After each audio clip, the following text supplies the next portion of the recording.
खुलुमबाय लोगोफोर, नोंथांमोनखौ डियार ब्रह्म चेनेलाव आरो फिन खेबसेबाव बयखौबो बरायनाय बावहरग्रोनाय जाबाय। आं दिनै नोंथांमोननि सिगाङाव आरोबाव माखासे सानसेनि गोदान खौरां लानानै फैबावलायबाय। आसा खालामो नोंथांमोनहा खौरांखौ खोनासंनानै मोजां मोनगोन आरो बेजों लोगोसेनो सानफ्रोमबो फुंबिलि समाव बे चेनेलाव गोदान खौरां लाबोबाय थानाय जायो। बेनिखायनो नोंथांमोनहा सानफ्रोमबो बे चेनेलनि गेजेरजों खौरां नायनो गोसोब्ला चेनेलखौ साबस्क्राइब खालामनानै लादो आरो भिडिअखौ मोजां मोनोब्ला अन्नानै लाइक, शेयार आरो कमेन्ट खालामनानै होनो दाबाव।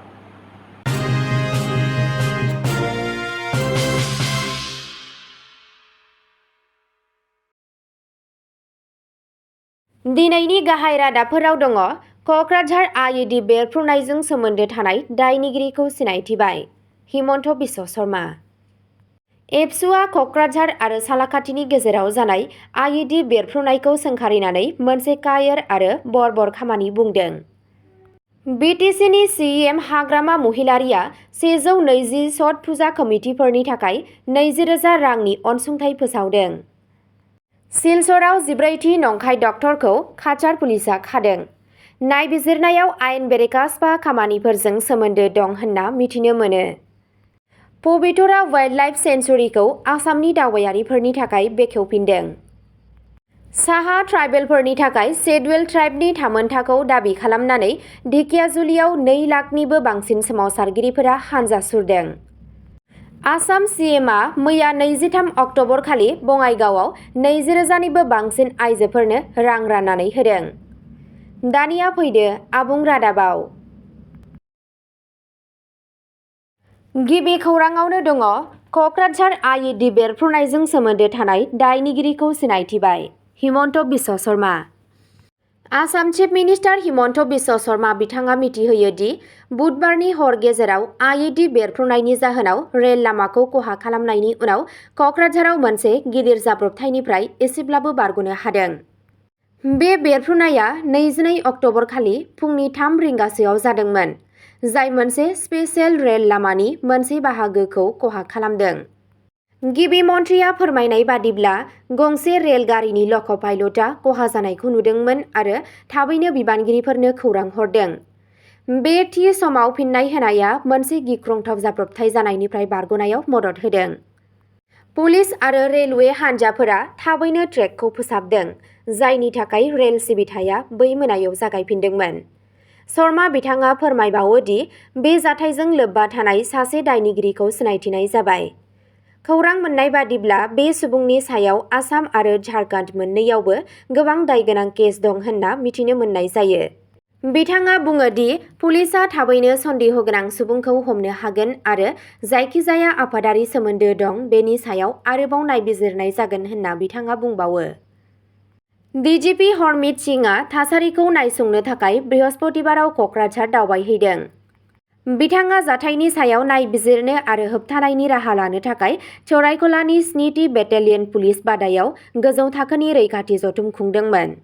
हादोरसा पुलिस, रेलवे पुलिस आरो मिरु एजेन्सिफोरनि गेजेराव खाथि गोरोबलायनायखौ थि खालामनानै रेल लामाफोर आरो गुबुन सेन्सिटिभ जायगाफोराव नोजोर लाखिनायनि थाखाय बिबानगिरिफोरखौ बिथोन होनाय जादों। पुलिसआ गावसोरनि नायबिजिरनायखौ खालामगासिनो दं होनना फोरमायनायखौ मिथिनो मोननाय जादों। नैथि खौराङाव दङ।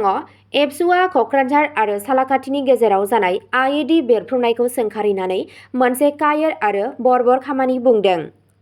दुलाराय बर' फरायसा आफाद एबसुआ 22 अक्ट'बर खालि बड'लेण्ड टेरिटरियेल रिजन (BTR)नि क'क्राझार आरो सालाकाटि रेल स्टेशननि गेजेराव जानाय आइइडि बेरफ्रुनायखौ गोख्रों रावजों सोंखारिदों। एबसुनि आफादगिरि दिपेन बर' आरो गाहाय नेहाथारि कनिन्द्र बसुमतारी बिथाङा बे बेरफ्रुनायखौ मोनसे कायर आरो बर्बर खामानि होनना बुङो, जाय बेरफ्रुनायखौ सुबुंफोरनि रैखाथिखौ खैफोदाव खोख्लैयो आरो ओनसोलाव गोब्राब थासारिजों गोरोबनाय गोजोनखौ लोरबां खालामो।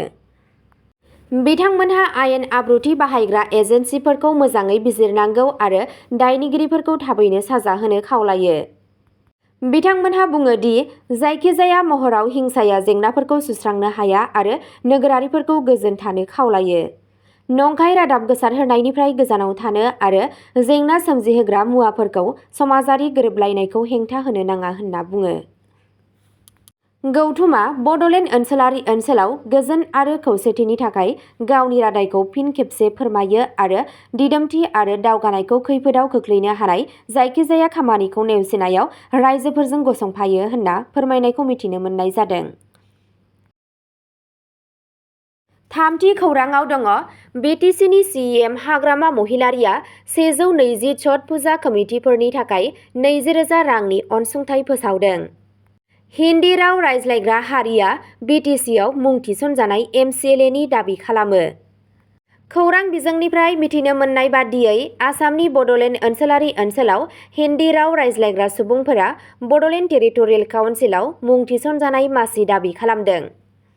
अल हिन्दी राव रायज्लायग्रा लाइमोन फरायसा आफादनि मोनसे थान्दै हान्जाया BTCनि गाहाय हाग्रामा महिलारिखौ लोगो हमो आरो आफादाव हिन्दी राव रायज्लायग्रा सुबुंफोरनि जानानै MCLAनि मासि सायख'नो थाखाय खावलायनानै गांसे गोसोखांलाइ गथायो। मेलनि गेजेरजों BTCनि गाहाय हाग्रामा महिलारिया बिसोरनि दाबिखौ मोजां नोजोरजों नायगोन होननानै खोथा होयो। बिथाङा फैबाय थानाय फोरबो फालिनायखौ हेफाजाब होनो थाखाय BTC ओनसोलनि 120 छठ पुजा कमिटिफोरनो 20,000 रांनि राङारि अनसुंथाइ होनोबो फोसावो। समाजनि सोद्रोमाफोरा बे फोसावनायखौ बरायदों आरो फैबाय थानाय सानफोराव साबसिन राजखान्थियारि थान्दैनि मिजिं थिदों। ब्रैथि खौराङाव दङ सिलचराव 14थि नंखाय डक्टरखौ काछार पुलिसआ खादों। नायबिजिरनायाव आयेन बेरेखा स्पा खामानिफोरजों सोमोन्दो दं होनना मिथिनो मोनो। काछार पुलिसआ सिलचराव गुबुन सासे नंखाय डक्टरखौ खादों, जायनि जाहोनाव थगायसुला देहा फाहामगिरिफोरनि हेंथायै सोलिफुबाय थानाय केम्पेइनाव हमनो हानाय सुबुंनि अनजिमाया 14 जाहैबाय। दायनिगिरि जयन्त प्रसाद दास, जायखौ डक्टर JP दास मुङैबो मिथिनाय जायो, सिलचराव मावसुमि देहा फाहामसालि मुंनि गंसे प्राइभेट क्लिनिक आरो जिन' स्पा एन्ड थेरापि सेन्टार सालायगासिनो दंमोन। पुलिसआ फोरमायनाय बादिब्ला बे स्पाखौ देहा फालांगिजों लोगोसे आयेन बेरेखा खामानिफोरनि थाखायबो बाहायनाय जादोंमोन। नायबिजिरनायाव मिथिनो मोनो दि दासआ national institute of medical sciences NIMS नि नंखाय फसंथान खुलिदोंमोन, जाय फसंथाना अल्टारनेटिभ मेडिसिननि मुङाव नंखाय मेडिकेल सार्टिफिकेट होदोंमोन। काछारनि SP नुमल महत्त बिथाङा बुङो दि पुलिसआ बिथांनि फोरमानलाइफोरखौ नायबिजिरगासिनो दं आरो बे जाथायजों लोब्बा थानाय गुबुनफोरखौ नागिरनो नाजागासिनो दं। जाय सुबुङा डक्टर जानानै सुबुंफोरखौ थगायगोन, बिसोरनि सायाव गोख्रों राहा लानाय जागोन होननानै पुलिसआ हुमखि होदों। बाथि खौराङाव दङ पबितरा वाइल्डलाइफ सेंचुरीखौ आसामनि दावबायारिफोरनि थाखाय बेखेवफिनदों। आसामनि मुंदांखा पबितरा वाइल्डलाइफ सेंचुरीया दावबायारिफोरनि थाखाय फिन खुलिफिनबाय। मरिगाव जिल्लानि मायुं ओनसोलाव थानाय बे सेंचुवेरिया गावनि गोबां बिबांनि थसे गं गोनां गान्दानि थाखाय मिथिजायो। गोदानथार नायसंनायनि बादिब्ला पबितराया गं 100निबो बांसिन गान्दाफोरजों लोगोसे हाग्रानि अमा, मैफोर आरो गोबां रोखोमनि दावफोरनि न'। गोदान दावबायारि बोथोरखौ मावख'आरि महरै हाग्रा बिफाननि मन्थ्रि चन्द्र महन पाटवारिया बेखेवदों। बिथाङा बुङो दि सरकारा इक'टुरिज्मखौ बांहोनो आरो हाग्रानि जिब-जुनारफोरखौ रैखाथि होनो थाखाय खामानि मावगासिनो दं।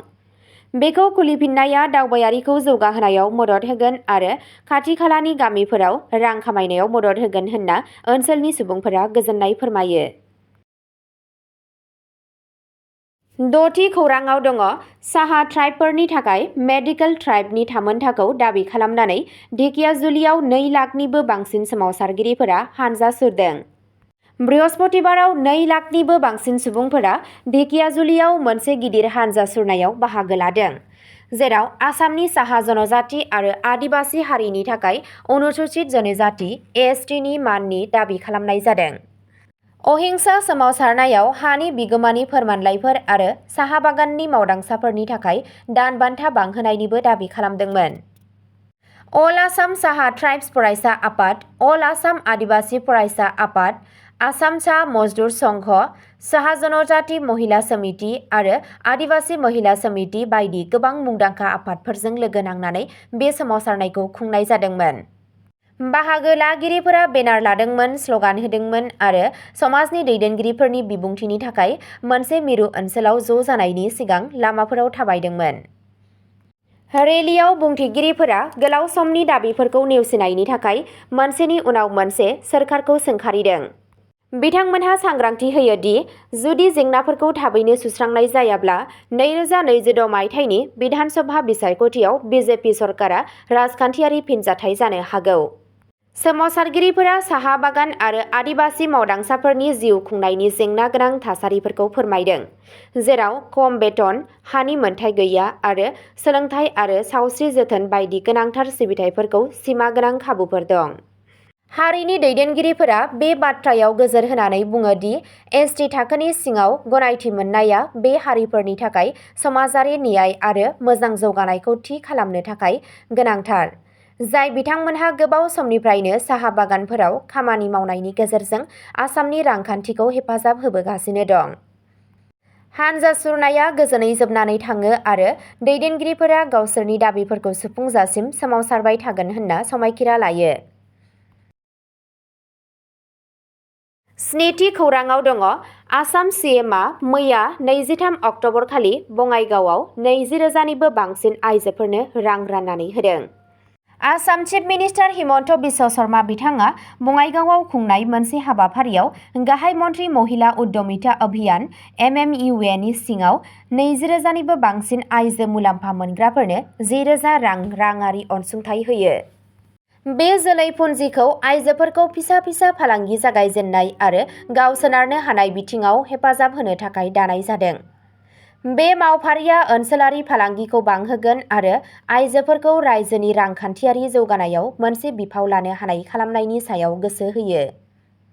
मावख'गिरिफोरा फोरमायदों दि मुलाम्फा मोनग्राफोरखौ थांना थानायनि थाखाय अरायथा आरो अरायथा जौगाहोनायाव मदद होनो थाखाय फोरोंथाय होनाय जागोन आरो सोलिबाय थानाय हेफाजाब होनाय जागोन।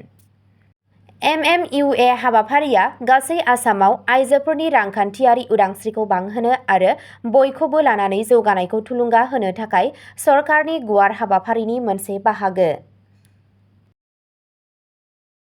अब्ला दिनैनि भिडिअ'आ एसेनोसै। गोजोन्थों।